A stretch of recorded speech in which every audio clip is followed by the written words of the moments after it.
Merci de choisir notre maison de radio, la radiodiffusion nationale de la République de Guinée, pour vous informer les titres du journal. Les fondateurs d'universités privées dénoncent les résultats du recensement biométrique des étudiants présentés par le gouvernement. Ils menacent d'arrêter les cours jusqu'à ce que ce dossier soit éclairci, ce dossier qui fait état de 33 000 étudiants fictifs. Très peu d'opérateurs économiques guinéens maîtrisent l'AGOA, la loi autorisant l'exportation sans frais douaniers des produits locaux aux États-Unis, d'où l'organisation d'une journée d'information à leur intention hier au ministère du Commerce ici à Conakry, éclairage Guinée Soir. La République centrafricaine encore à proie à la famine. Les Nations Unies expliquent la situation par la flambée de la violence, ce qui amène un Centrafricain sur 5 à se déplacer ou à se réfugier dans les pays voisins.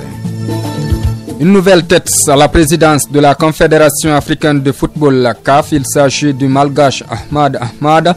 Il a battu Issayatou aux urnes 34 voix contre 20. C'était là les têtes de chapitre de ce journal, conduit à la technique par Fatoumata Kamara. Ici au micro pour la présentation, Ali Moussouari, Amara Kamara, vous êtes les bienvenus.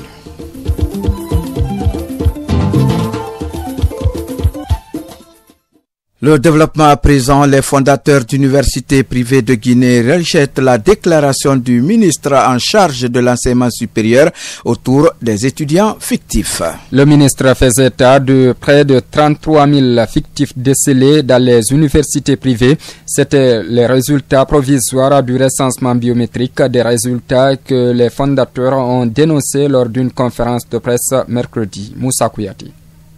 Les fondateurs des universités privées ont rejeté au cours de cette conférence de presse les chiffres publiés par le département en charge de l'enseignement supérieur et de la recherche scientifique le 1er mars dernier. Des chiffres selon lesquels 52 000 étudiants sont dans les universités privées, dont près de 33 000 seraient des fictifs.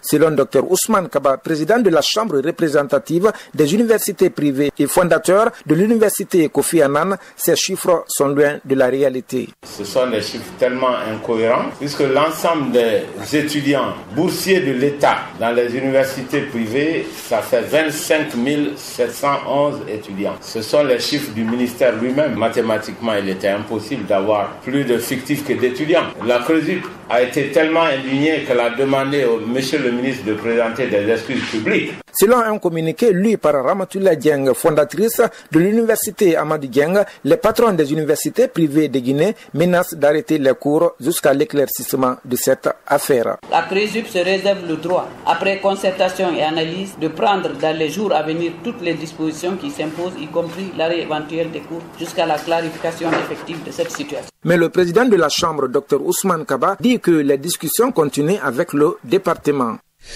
Moussa Kouyate, qui a pris part donc à la conférence de presse des fondateurs d'universités privées de Guinée. La Guinée sera bientôt dotée d'une plateforme de réflexion sur les questions de jeunesse. Un document d'orientation vient d'être conçu. Il a été présenté hier aux acteurs intervenants dans le domaine de la jeunesse. C'était pour examen, amendement et adoption. Algassi Moubaldi. Mis en place depuis 2014, le projet Booster les compétences consiste à résoudre la question de l'employabilité des jeunes dans ses composantes. Cette rencontre permettra d'examiner le document de l'Observatoire de la jeunesse en vue de l'amender avant de le valider. Professeur Banobari, sociologue, explique le contenu de ce document. Le document est constitué d'une partie contextuelle où la situation du pays, des jeunes, est présentée. Vous avez une partie qui porte sur le mandat qui a été confié aux consultants que je suis.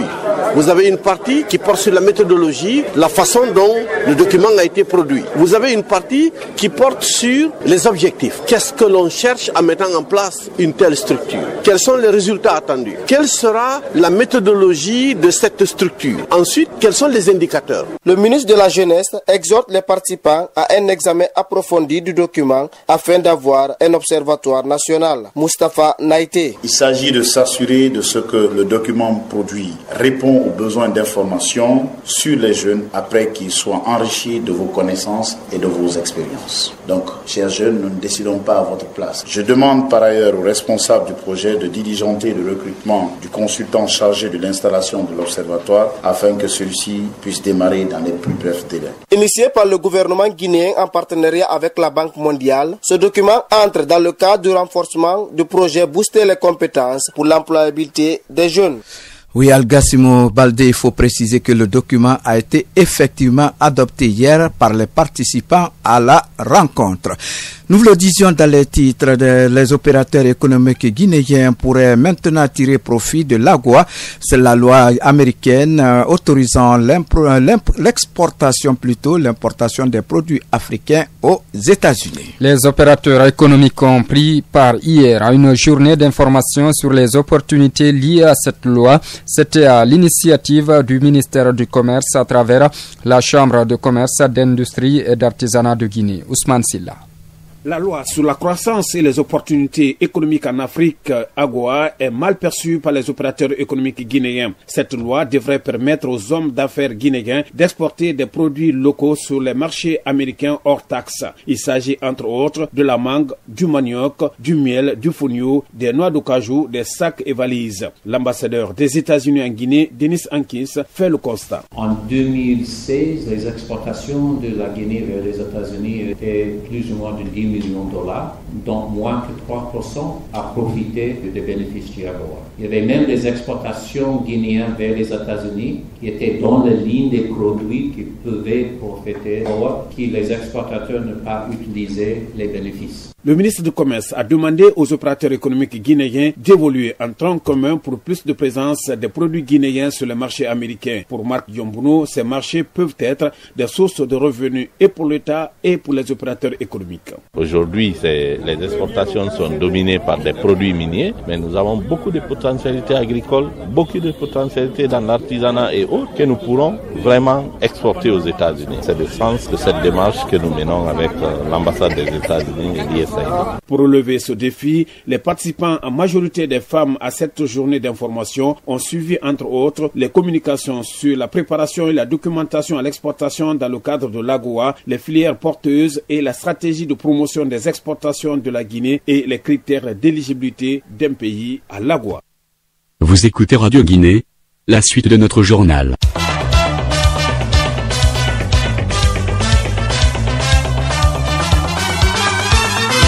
La rubrique Société à présent de ce journal, le ministre de la Santé vient de boucler une tournée de travail à Moyenne-Guinée. Docteur Abdraman Diallo était allé constater de visu la situation des structures sanitaires de la région. Il s'est surtout intéressé à l'effectivité de la gratuité de la césarienne. Kadiatou Souleymane Keita était sur les pas du ministre de la Santé. Pendant 6 jours, le ministre de la Santé et sa suite ont sillonné des structures sanitaires des régions de l'Abbé et de Mamou. Des visites qui ont permis aux responsables du département d'examiner l'état de ces structures et du personnel soignant. Dr Abdraman Diallo. Donc visiter les formations sanitaires, rencontrer le personnel, voir les conditions dans lesquelles le personnel travaille, de nous assurer de l'effectivité d'une priorité du président de la République, c'est-à-dire la gratuité des accouchements, y compris la césarienne. Grossièrement, je suis très satisfait de ce que j'ai vu. Si les autorités des différents services visités ont apprécié la présence du chef du département de la santé, ils n'ont pas cependant manqué l'occasion d'exprimer les difficultés auxquelles ils sont confrontés au quotidien. Abdoulaye Salihou Diallo est le directeur de l'hôpital préfectoral de Dalabar. Ça a été une occasion pour nous de poser les différents problèmes que nous avons au niveau de nos structures. Problème d'espace au niveau de l'hôpital. Certains locaux sont exigus et d'autres manquent. Si nous prenons le laboratoire par exemple, nous n'avons qu'une seule salle où et les analyses et le prélèvement et la restitution, tout se fait dans la même salle. Et au niveau de la maternité également, la salle d'accouchement, la salle de mise en observation et la salle de travail, c'est presque la même salle. Pour le représentant de l'Organisation mondiale de la santé en Guinée, cette visite l'a permis d'édifier la capacité de réaliser des résultats importants à travers un leadership central et décentralisé, le tout appuyé par un partenariat actif avec l'UNICEF et l'UNFPA et bien d'autres intervenants dans le domaine de la santé. Kadiatou Keita qui rentre donc d'une tournée au Fouta Ndialon. Santé toujours, la rencontre internationale sur la gestion de la maladie à virus Ebola vient de prendre fin à Kinshasa, c'est en République démocratique du Congo. Les 46 participants venus de 8 pays ouest-africains ont bénéficié de l'expérience congolaise dans la lutte contre Ebola. Parmi les animateurs de la rencontre, il y avait l'homme qui a découvert le virus Ebola en 1976 en RD Congo. Le professeur Mouyembe Tanfoun sera notre invité en fin de journal. En attendant, dans notre rubrique Espace Santé, nous nous intéressons aujourd'hui au paludisme. Cette maladie endémique fait partie des principales causes de consultation en Guinée, mais quels sont ses symptômes? Comment prévenir le paludisme et surtout le traiter? La réponse avec Aïssata Sidibé et son invité.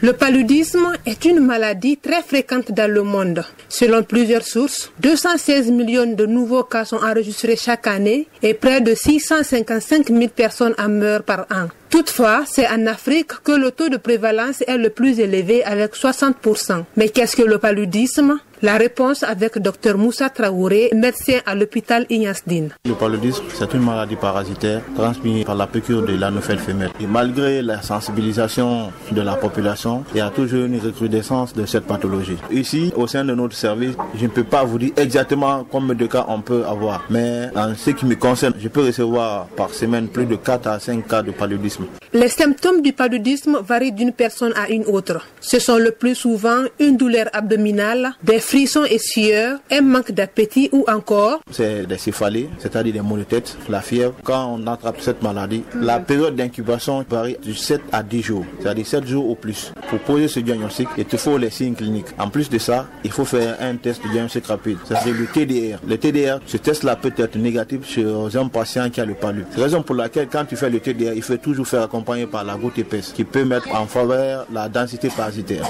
Dr Moussa Traoré déconseille toutefois de faire ce test rapide soi-même, mais également de privilégier la propriété. Pour faire le TDR, il faut avoir des techniques de faisabilité. C'est-à-dire il y a toute une chaîne d'étapes pour faire le TDR. Il faut te rendre à l'hôpital dès l'apparition des premiers signes. On dit toujours, prévenir vaut mieux que guérir. Quand diagnostiquer tôt, on évite le décès. Et la sensibilisation doit être basée sur la propriété surtout et dormir sur les moustiquaires imprégnés d'insecticides. Le paludisme est une maladie qui tue quand il n'est pas traité. Alors, rendez-vous dans une structure sanitaire dès l'apparition des premiers symptômes.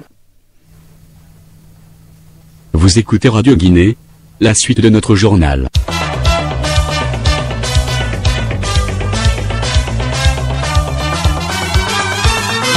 Radio Guinée, la page Afrique Inter de cette édition d'information en Centrafrique. Les Nations Unies s'insurgent contre la situation qui prévaut dans ce pays frappé par une crise humanitaire. Une situation due à des scènes de violence et des foyers de tension selon un communiqué du Bureau de coordination des affaires humanitaires publié ce jeudi.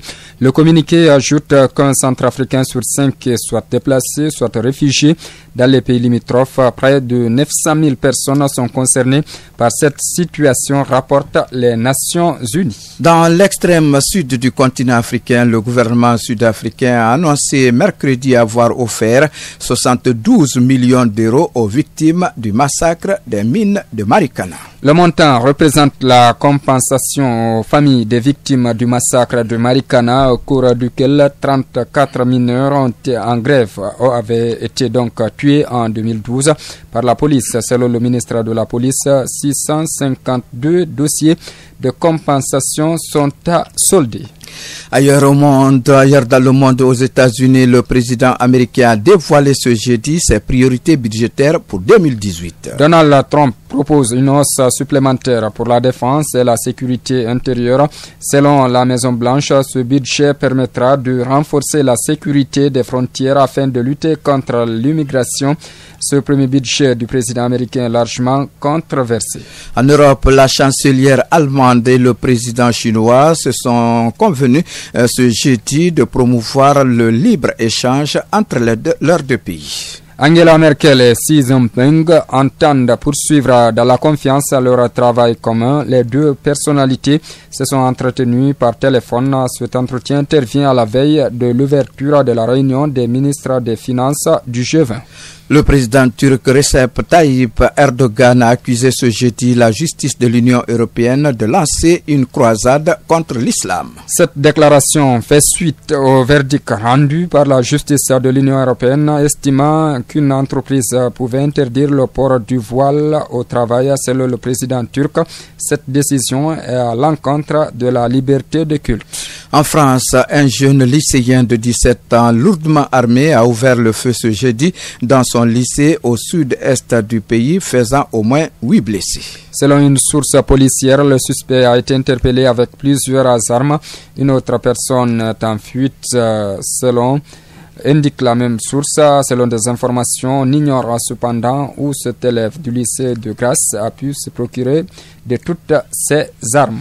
L'actualité sportive reste dominée ce jeudi par l'élection du Malgache Ahmad Ahmad à la présidence de la CAF, Confédération africaine de football. Ahmad Ahmad a battu Issa Hayatou qui était candidat à sa propre succession. L'élection s'est déroulée ce matin à Addis Abeba en Éthiopie. David Yombono. Ahmad Ahmad, 54 ans, est malgache et il était jusqu'à ce jeudi le président de la Fédération malgache de football. Mais avant d'atteindre ce poste de président de la Fédération malgache de football, il a été ministre des Sports malgache, mais aussi du très important portefeuille de la pêche. Il est actuellement sénateur. Il est méconnu certes du grand public sportif en général, mais footballistique en particulier du continent. Madagascar, on le sait, n'est pas un géant du football continental. Mais qu'à cela ne tienne, c'est le 13 janvier dernier que l'annonce de sa candidature est tombée à Libreville au Gabon, et ce avant que la CAF ne retire à Madagascar l'organisation de la CAN des moins de 17 ans pour impréparation. Beaucoup d'observateurs ne croyaient pas cette candidature de Ahmad Ahmad car on le sait, Issa Hayatou dirigeait la CAF depuis 1988. Mais la dernière visite de Gianni Infantino, président de la FIFA en Afrique australe, a certainement changé la donne. Rappelons que la CAF avec à sa tête Issa Hayatou n'avait pas voté Gianni Infantino candidat à la présidence de la FIFA. Et depuis, beaucoup d'observateurs disaient que le divorce était consommé entre Issa Hayatou et Gianni Infantino. Aujourd'hui, Ahmad Ahmad a obtenu 34 voix sur 54 contre 20 seulement pour Issa Hayatou. Issa Hayatou, avec qui l'Afrique a eu 5 places à la Coupe du Monde et bientôt 9 voire 10. Rappelons aussi qu'avec Issa Hayatou, l'Afrique a organisé la Coupe du Monde en 2010 en Afrique du Sud. Ahmad Ahmad promet la transparence dans la gestion de la CAF. Oui, mais David, il faut préciser aussi que Issa Hayatou dirigeait la CAF depuis 1988, tenez-vous bien, depuis près de 30 ans maintenant. En sport toujours, on connaît désormais le nom des 8 équipes qualifiées pour les quarts de finale de la Ligue européenne des champions. Il s'agit du Bayern de Munich, du Real Madrid, du FC Barcelone, du Borussia Dortmund, Leicester City, la Juventus de Turin, l'Atlético de Madrid et de Monaco. Monaco, justement, qui a éliminé hier Manchester City après sa victoire 3-1, alors qu'au même moment, l'Atlético de Madrid faisait 0 but partout avec le Bayern Leverkusen. Le tirage au sort pour les quarts de finale aura lieu demain vendredi. Pour la rubrique invité de notre journal, nous recevons aujourd'hui le médecin-chercheur congolais qui a découvert le virus Ebola en 1976 en République démocratique du Congo, ex-Zaïre. Avec le professeur Muyembe Tanfoun, nous parlons de l'histoire du virus Ebola et de la meilleure pratique de lutte contre le virus. Il met l'accent sur le lavage des mains. Professeur Muyembe Tanfoun est interrogé à Kinshasa par notre envoyé spécial Makeme Bamba. Bonjour professeur. Bonjour madame. On vous appelle ici père d'Ebola. Racontez-nous un peu l'histoire de la découverte de cette maladie. Le tout a commencé en 1976. Je revenais de Belgique où j'avais fait ma thèse d'agrégation. Alors le ministre de la Santé m'a dit il y a une maladie mystérieuse qui tue le personnel médical dans la communauté à Yamboukou, dans la province de l'Équateur. Il faut aller voir un peu ce qui se passe là-bas et puis me faire les rapports. Quand nous sommes arrivés là-bas, l'hôpital était complètement vidé. Comme on pensait que c'était une épidémie de fièvre jaune, nous avons donc fait des prélèvements au niveau du foie. Et vraiment, Vraiment, quand on piquait, c'était du sang qui coulait à flot. Et nous, on n'avait même pas de gants, on n'avait rien. Après, quand la population a appris qu'il y a des médecins qui sont venus de Kinshasa avec des médicaments, tout ça, alors les malades commençaient à revenir à l'hôpital. Donc, j'ai examiné une vingtaine de malades et puis j'ai fait des prélèvements. Et comme on pensait aussi que c'était une épidémie de fièvre typhoïde, donc j'ai dû faire des prélèvements pour cultiver le virus. À mon grand étonnement, quand j'enlevais l'aiguille, le sang continue vraiment à couler. Et ça, je n'avais jamais vu quand j'étais étudiant en médecine. Donc, le doigt était vraiment souillé de sang. Alors, j'ai demandé qu'on m'apporte de l'eau. J'avais mon savon. Donc, chaque fois que je faisais ça, je me lavais les mains. Nous avions une mission d'une semaine, mais nous avons raccourci ça. Donc, en 24 heures, nous sommes repartis à Kinshasa avec nos échantillons et nous avons envoyé à l'Institut de médecine tropicale Anvers. C'est là donc que le virus a été donc isolé. Après l'isolement du virus, comment êtes-vous arrivé au nom Ebola? Le nom Ebola, il y a une rivière qui passe à Yamboko qui s'appelle Ebola. Depuis l'apparition de la maladie, vous avez certainement fait des recherches. Où en êtes-vous avec les recherches? C'est que d'abord, lors de l'épidémie de Kikwit, c'est là où vraiment nous avons mis les structures de lutte. C'était la 40e épidémie. C'était la 3e épidémie. Hein? Donc, c'est là que nous avons mis donc en place toutes les structures de lutte, de coordination. Pendant l'épidémie de Kikwit, nous avions donc donné les sangs de convalescents à des malades. Sur 8 malades traités ainsi, il y en a 7 qui ont survécu. Pour nous avions dit ce sont les anticorps. Donc la maladie provoque des anticorps neutralisants. Mais bon, les Américains n'ont pas accepté cette théorie-là, etc. Après, nous avions pris 2 convalescents, j'ai envoyé aux États-Unis, on a prélevé leur sang et de leurs cellules-là, on est parvenu à produire des anticorps neutralisants très forts. De sorte que si vous infectez des singes avec le virus Ebola et puis vous donnez cet anticorps-là, 100% des singes sont protégés. Après, les Canadiens ont produit un vaccin. Donc c'est ce vaccin-là maintenant qu'on utilise, qu'on a essayé en Guinée et qui est vraiment efficace. Malgré les recherches, la maladie est revenue 7 fois. Comment expliquez-vous la récidive? Cela veut dire que le virus existe dans notre pays. Chaque fois que le virus est revenu, vous avez pu circonscrire quand même dans la localité où elle réapparaît. Quel est le secret de la lutte contre Ebola? C'est d'abord une bonne coordination. Nous appelons ça une coordination nationale. Il ne faut pas que ça soit fait par des étrangers qui ne comprennent pas, mais par des nationaux qui travaillent avec différentes équipes. Il y a des équipes de prise en charge, des équipes de surveillance épidémiologique. Quand vous avez cette bonne coordination-là, et puis maintenant vous cherchez l'engagement de la population pour éviter les hostilités. En ce moment-là, vous pouvez mener votre lutte. Vous avez suivi le cas de la Guinée, peut-être à distance, ou à un moment donné, vous étiez peut-être sur le terrain. La lutte a quand même duré plus de 2 ans. Quand dites-vous? Ça, c'est vraiment un cas particulier. Donc, ce qui veut dire que Ebola n'a pas encore révélé tous ses secrets. Pourquoi chez nous? Parce qu'il y avait une épidémie chez nous aussi. Hein? Mais chez nous, nous avons fait 3 mois pour éradiquer ça. On a réglé le problème après 3 mois. Mais quand vous voyez la courbe de la Guinée, c'est une courbe qui s'est allongée pendant 3 ans. Bon, c'est parce que d'abord, il y a l'impréparation. Hein. La Guinée n'était pas préparée. En Guinée, c'est entré dans la ville. Et puis, chez vous, il y a tellement de mouvements de population. Et puis, on n'a pas compris qu'il fallait d'abord avoir la population avec vous, l'engagement de la communauté. On a oublié ça, mais on s'est précipité pour faire des centres de traitement. Les infirmiers, les médecins s'infectent et la population n'a pas confiance dans votre hôpital. Donc la population ne vient pas là-bas et les malades restent dans la cité et la transmission continue. Quel conseil faut-il donner aux Guinéens aujourd'hui? Pour la Guinée, c'est simplement être vigilant. On est capable maintenant de détecter vite. Merci professeur. C'est moi qui vous remercie. Vous l'avez certainement compris, c'était là le professeur Mouyembe Tanfoun, l'homme qui a découvert le virus Ebola dans notre pays. Ebola qui a récemment fait plus de 2000 morts en l'espace de 3 ans. C'est pratiquement la fin de cette édition d'information, mais nous avons suffisamment de temps pour revenir les principaux titres développés. Les fondateurs d'universités privées dénoncent les résultats du recensement biométrique des étudiants présentés récemment par le gouvernement. Ils menacent d'arrêter les cours jusqu'à ce que ce dossier soit éclairci. Un dossier qui fait état de près de 3000 étudiants fictifs inscrits dans des universités privées. Très peu d'opérateurs économiques guinéens connaissent la loi autorisant l'exportation sans frais douaniers des produits locaux aux États-Unis, d'où l'organisation d'une journée d'information à leur intention hier au ministère du Commerce, ici même à Conakry.